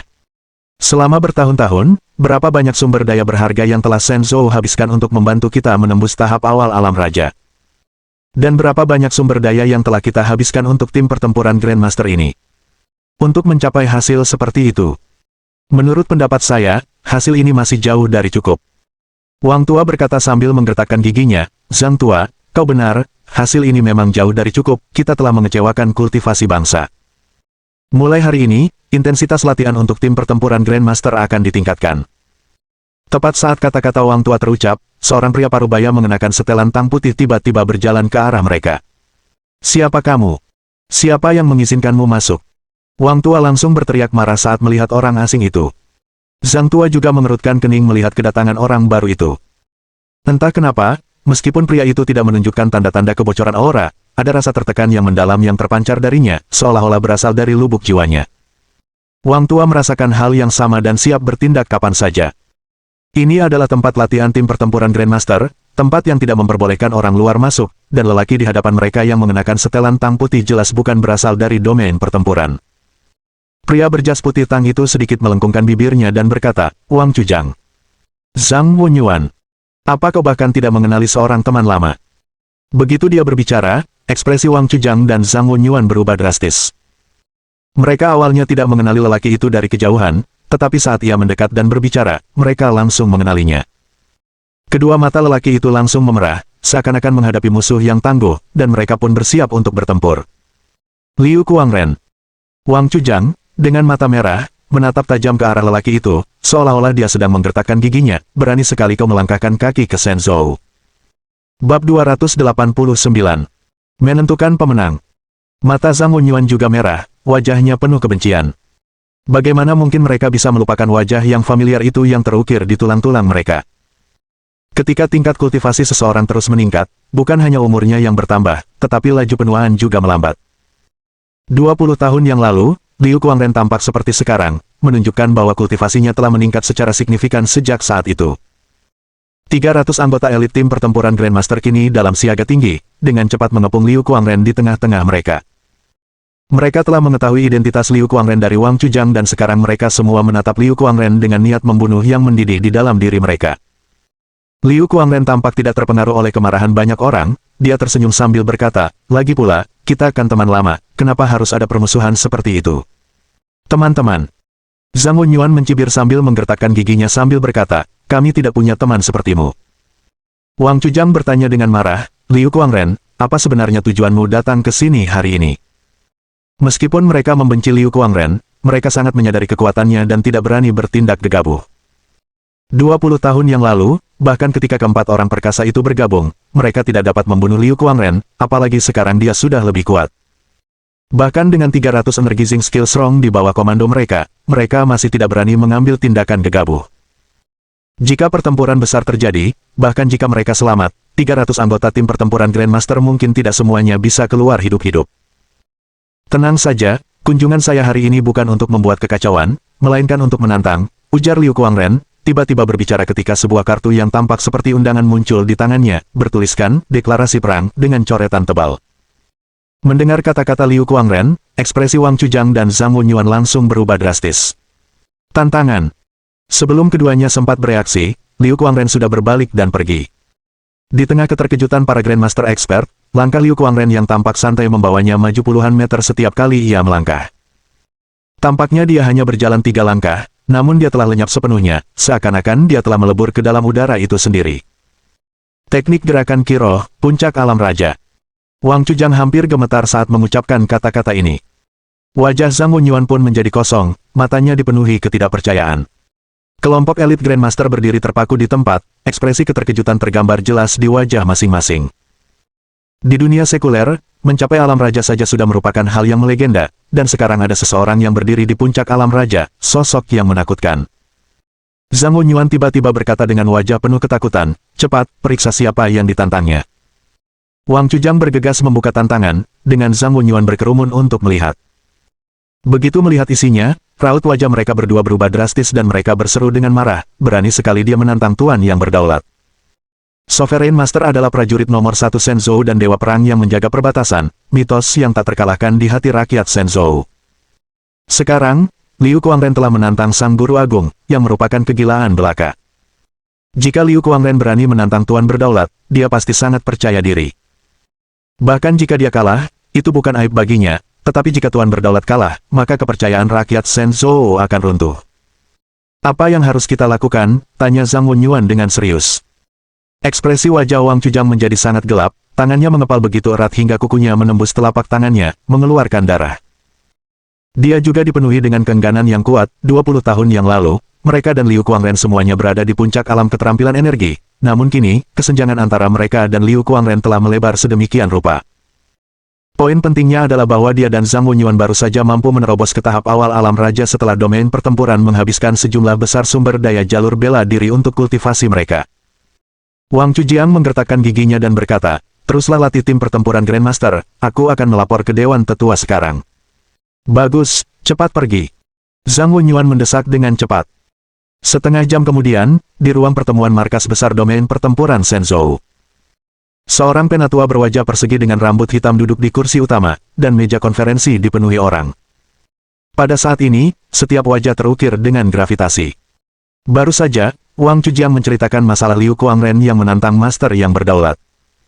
Sang tetua agung yang duduk di kursi utama tiba-tiba berbicara, hadirin sekalian, silakan sampaikan pendapat kalian. Penatua agung, tantangan ini bisa jadi bagian dari konspirasi, kita tidak bisa menerimanya. Seorang tetua yang mengenakan setelan Zhongshan adalah yang pertama berbicara, Tuan yang berdaulat berada jauh di perbatasan, menjaga batas-batas negara kita. Jika beliau pergi, apa yang harus kita lakukan jika terjadi gangguan di perbatasan? Belum sempat dia selesai bicara, sesepuh lain berkata, Sesepuh Feng benar, kita tidak bisa menerima tantangan ini. Jika Liu Kuangren ingin menantang Tuan yang berdaulat, ia bisa pergi ke perbatasan untuk menemuinya. Tuan yang berdaulat sama sekali tidak boleh kembali ke Yandu untuk menghadapi tantangannya.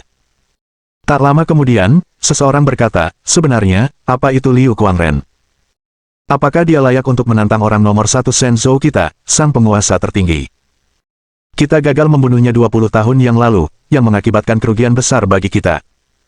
Sekarang dia berani menginjakkan kaki di Shenzhou lagi, kita pasti tidak bisa membiarkannya pergi hidup-hidup. Kubilang, kirim saja pasukan Raja Alam kuat dan hancurkan dia sekarang juga. Pada saat itu, semua orang mulai menyuarakan kemarahan mereka yang amat sangat. Kejadian 20 tahun lalu itu bagai duri dalam hati mereka, dan kini mereka semua ingin membuang jauh-jauh rasa malunya. Saat itu, seorang tetua yang duduk di sudut tiba-tiba berkata, apakah tidak seorang pun di antara kalian yang mempertimbangkan bahwa Liu Kuangren mungkin telah mengantisipasi semua ini? Mendengar kata-kata itu, pandangan semua orang serentak tertuju padanya. Seorang tetua bertanya sambil mengerutkan kening, Tetua Lu, apa maksudmu? Penatua Lu tidak lain adalah Lu Yaozong, yang bertanggung jawab atas logistik. Dengan ekspresi serius, Lu Yaozong berkata, sebagai penguasa sekte Gerbang Hijau, Liu Kuangren jelas bukan orang bodoh. Dia berani melangkah ke Shenzhou dan dengan berani menantang penguasa tertinggi di markas besar wilayah pertempuran, yang jelas menunjukkan bahwa dia tidak takut pada apapun. Kalau tidak, dia tidak akan berani menantang Sang Maha Kuasa. Kalau tidak salah, Sekte Gerbang Hijau pasti akan mempublikasikan isi tantangannya. Begitu kita menolak, bagaimana rakyat Shenzhou akan memandangnya? Dan bagaimana negara-negara yang mengincar Shenzhou akan melihatnya? Setelah mendengar kata-kata Lu Yaozong, para tetua yang baru saja menganjurkan penolakan tantangan itu terdiam. Sang tetua agung yang duduk di kursi utama kemudian bertanya, apakah tetua Lu menyarankan agar kita menerima tantangan tersebut? Lu Yaozong tidak menjawab langsung, melainkan bertanya balik, menurut perkiraan tetua Wang, Liu Kuangren setidaknya berada di puncak alam raja. Tetua agung, apakah menurutmu ada orang lain selain Master Berdaulat yang bisa menekannya? Sang tetua agung terdiam, alisnya dipenuhi dengan kesungguhan. Saat semua orang tengah memikirkan strategi mereka, dering telepon yang tiba-tiba dan mendesak mengagetkan semua orang. Setelah tetua agung menjawab, ekspresinya dengan cepat berubah lebih serius. Setelah menutup telepon, dia menatap Lu Yaozong dengan tajam, lalu menyapukan pandangannya ke seluruh ruangan dan berkata, baru saja, Sekte Gerbang Hijau mengumumkan secara terbuka bahwa Liu Kuangren akan berhadapan dengan Master Berdaulat dalam 3 hari, di puncak Gunung Yanduyun. Bab 290. Dia bisa menyelesaikannya. Setelah tetua agung berbicara, tatapan semua orang tertuju pada Lu Yaozong, tidak seorang pun menduga ramalannya benar-benar menjadi kenyataan. Sekte Gerbang Hijau sangat arogan, bahkan berani memprovokasi Shenzhou di depan umum. Penatua Agung, saya meminta Anda mengeluarkan perintah untuk melarang semua industri Sekte Gerbang Hijau di seluruh negeri. Apalah Liu Kuangren selain bukan siapa-siapa. Hanya karena dia menantang penguasa tertinggi Shenzhou, apakah itu berarti kita harus menerimanya? Semua orang menjadi sangat marah. Wang Chujang tiba-tiba berkata, seandainya saja ada orang lain selain Tuan yang berdaulat yang bisa menekan Liu Kuangren. Meski diucapkan tanpa maksud tertentu, para pendengar memperhatikannya, sebuah sosok tiba-tiba muncul di benak Lu Yaozong. Dia berkata dengan gembira, jika orang ini bersedia mengambil tindakan, mungkin memang ada peluang untuk menekan Liu Kuangren. Mendengar perkataannya, ruang konferensi yang riuh itu langsung menjadi sunyi, tatapan semua orang tertuju padanya. Bahkan tetua agung, yang duduk di ujung meja, memperlihatkan ekspresi penuh harap di matanya. Wang Chujang buru-buru berkata, Penatua Lu, Liu Kuangren setidaknya berada di puncak alam raja, untuk menekannya, pasti ada eksistensi di puncak alam raja. Apakah Anda yakin ada eksistensi seperti itu? Lu Yaozong mengangguk penuh semangat, wajahnya serius saat berkata, orang ini tidak hanya berpotensi menekan Liu Kuangren, dia juga telah membunuh 3 murid Liu Kuangren, termasuk murid tertuanya, Nan Gonghong. Apa katamu? Bagaimana itu mungkin? Jika orang ini benar-benar berani membunuh 3 murid Liu Kuangren, apakah Liu Kuangren akan membiarkannya lolos? Perkataan Lu Yaozong mengejutkan semua orang. Hanya tetua agung, dengan tatapan tajam ke arah Lu Yaozong, yang tahu bahwa Lu Yaozong bukanlah orang yang bicara tanpa dasar. Lu Yaozong berkata dengan suara berat, hanya dengan melepaskan tekanan jalur bela diri, dia menakuti Nan Gonghong hingga melarikan diri, dan dengan satu gerakan, dia menghabisi nyawa Nan Gonghong, yang berada di alam puncak keterampilan energi. Ruangan itu pun menjadi sunyi senyap. Mata semua orang terbelalak, kebanyakan dari mereka merupakan individu kuat di King Realm, jadi mereka sangat sadar apa artinya membunuh Energizing Skill Peak Realm Strong dengan satu gerakan. Yang penting adalah bahwa Nan Gonghong adalah murid tertua Liu Kuangren. Ada banyak rumor tentang Nan Gonghong, yang telah sepenuhnya mewarisi ajaran Liu Kuangren, mengatakan dia tak terkalahkan di antara rekan-rekannya bukanlah suatu berlebihan. Fakta bahwa tokoh kuat yang disebutkan Lu Yaozong dapat menindasnya dengan satu serangan, menunjukkan bahwa tokoh kuat ini pastilah setidaknya berada di tingkatan seorang raja. Mereka, sebagai petinggi Shenzhou, memang tidak menyadari adanya alam raja yang begitu kuat di dalam Shenzhou. Penatua Lu, bahkan jika sosok sekuat ini bisa langsung membunuh Nan Gonghong, dia belum tentu sebanding dengan Liu Kuangren, kan? Wang Chujang tiba-tiba angkat bicara, wajahnya muram, aku sangat yakin bahwa Liu Kuangren setidaknya berada di puncak alam raja. Tetua lain berkata, aku berada di tahap awal alam raja dan bisa membunuh Nan Gonghong dalam sekejap, tapi aku masih jauh dari tandingan Liu Kuangren. Lu Yaozong tiba-tiba tersenyum dan berkata, bagaimana jika kukatakan dia tidak hanya berada di alam raja? Sang tetua agung juga terkejut, melihat senyum percaya diri Lu Yaozong, tubuhnya tanpa sadar menggigil, mungkinkah dia telah melampaui alam raja? Begitu kata-kata ini keluar, semua orang terkejut. Lu Yaozong menyingkirkan senyum di wajahnya, ekspresinya muram saat dia berkata, Tetua Agung, aku tidak yakin apakah kultivasi orang ini telah melampaui alam raja, tetapi aku telah menyaksikan dengan mata kepalaku sendiri bahwa dia dapat membentuk perisai energi spiritual. Pelepasan energi dalam merupakan ciri khas seorang Grandmaster keterampilan memberi energi, menggunakan energi untuk menyatukan kekuatan merupakan tanda seorang kuat di alam raja, dan perisai Kiro merupakan teknik yang dikabarkan hanya dimiliki oleh mereka yang berada di alam kaisar. Perisai Kiroh, sebagaimana tersirat dalam namanya, mengumpulkan energi spiritual menjadi perisai untuk memblokir semua serangan. Setelah mendengar perkataan Lu Yaozong, ruangan itu kembali sunyi senyap. Setelah keheningan selama 10 detik, sang tetua agung tiba-tiba berdiri, wajahnya dipenuhi kegembiraan saat dia berkata, Lu Yaozong, pergi dan undang orang ini untuk datang segera. Asalkan dia bisa mengatasi Liu Kuangren, aku bisa penuhi semua tuntutannya. Baik, tetua agung. Saya akan segera menghubunginya, jawab Lu Yaozong cepat. Dalam penantian semua orang, Lu Yaozong memutar nomor telepon.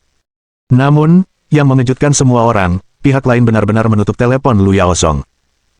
Lu Yaozong tersenyum canggung dan berkata, dia mungkin tidak sengaja menutup telepon, biar aku telepon lagi. Tetapi hasilnya, orang di ujung telepon menutup telepon 2 kali lagi. Wang Chujang berkata dengan nada sedikit skeptis, Penatua Lu, apakah Anda yakin mengenal senior alam kaisar ini? Bukan hanya Wang Chujang yang bingung, semua orang juga sangat skeptis. Wajah Lu Yaozong memerah karena kesal, lalu ia berkata, Wang Tua, kau pikir kau meremehkan siapa? Perlu kau ketahui, dia sudah setuju menjadi instruktur tim tempur naga biru, hubungan kita baik-baik saja. Setelah berkata demikian, dia menghubungi nomor itu sekali lagi. Kali ini orang tersebut tidak menutup telepon, dan setelah menjawab, berkata dengan nada sedikit marah, siapa ini? Mendengar suara muda ini, mata semua orang terbelalak. Tatapan mereka bertemu, penuh tanya. Kaisar alam kuat yang disebutkan Lu Yaozong hanyalah seorang pemuda. Mendengarkan suaranya, dia sepertinya baru berusia 20-an, bukan? Lu Yaozong berkata dengan agak canggung, Tuan Qin, ini Lu Yaozong. Oh, ini Penatua Lu. Apa instruksimu untukku? Begitu dia mengetahui identitas si penelepon, sikap Qin Chuan sedikit membaik, tetapi masih bersikap acuh tak acuh. Lu Yaozong buru-buru berkata, memberikan instruksi terlalu berani. Ini hanya masalah yang ingin ku minta bantuanmu. Apakah kau punya waktu untuk datang ke markas besar wilayah pertempuran Shenzhou? Ketika kau tiba di Yandu, haruskah aku datang sendiri menemuimu? Tidak ada waktu. Qin Chuan menolak tanpa ragu. Ekspresi wajah Lu Yaozong langsung membeku. Qin Chuan benar-benar tidak memberikan muka. Yang terpenting adalah dia dikelilingi oleh teman-temannya. Dia baru saja mengatakan bahwa dia kenal baik dengan Qin Chuan, dan sekarang dia dengan cepat membantahnya. Namun, mengingat kemampuan Qin Chuan yang luar biasa, Lu Yaozong kembali merendahkan posisinya dan berkata, Tuan Qin, begini. Tanpa menunggu dia selesai bicara, Qin Chuan langsung menyela, aku ada urusan lain, aku tutup teleponnya. Du. Semua petinggi tercengang karena Lu Yaozong baru saja digantung. Meskipun dia hanya bertanggung jawab atas logistik markas besar wilayah pertempuran, di luar posisi itu, dia jelas seorang petinggi yang bisa mengendalikan suatu wilayah. Sekarang, dia telah dikepung oleh seorang pemuda. Ketika Lu Yaozong mencoba menelepon lagi, teleponnya sudah dimatikan. Penatua Lu, jangan bilang kalau Kaisar Realm Strong yang kau sebutkan itu adalah pemuda yang baru saja kau ajak bicara, tanya Wang Chujang dengan ekspresi bingung di wajahnya. Lu Yaozong berkata dengan kesal, siapa yang memberitahumu bahwa orang muda tidak bisa berkultivasi ke alam kaisar? Semoga kau tahu, dia bukan hanya seorang Kaisar Realm Strong, tapi juga seorang ahli ramuan. Aku sudah menandatangani kontrak pasokan pil obat dengannya, dia akan menyediakan 100 pil pembersih sumsum tulang untuk Battle Domain setiap bulan. Dipertanyakan oleh rekan-rekannya benar-benar membuatnya marah. Apa katamu? Dia juga ahli ramuan. Dia akan memberi Battle Domain 100 pil pembersih sumsum setiap bulan. Pada saat ini, sang tetua agung yang duduk di ujung meja tidak dapat tetap duduk lebih lama lagi, ia tiba-tiba berdiri dengan ekspresi terkejut dan bertanya. Mohon dukungan dari omom ante-ante sekalian, buat subscribe atau sharekan novel Mimin ke Facebook kalian, agar channel Mimin bisa terus berkembang. Dengan begitu, Mimin bisa lebih semangat untuk up novel seru lain ke depannya. Buat teman-teman yang sudah subscribe dan sharekan novel Mimin, Mimin ucapkan terima kasih sebanyak-banyaknya. Sekiranya teman-teman menghadapi masalah video diputar dalam bahasa Inggris, coba tukar kepada bahasa Indonesia original melalui cara ini. Semasa mendengarkan, pencet tombol setting di atas kanan video, pilih audio track dan tukar bahasa.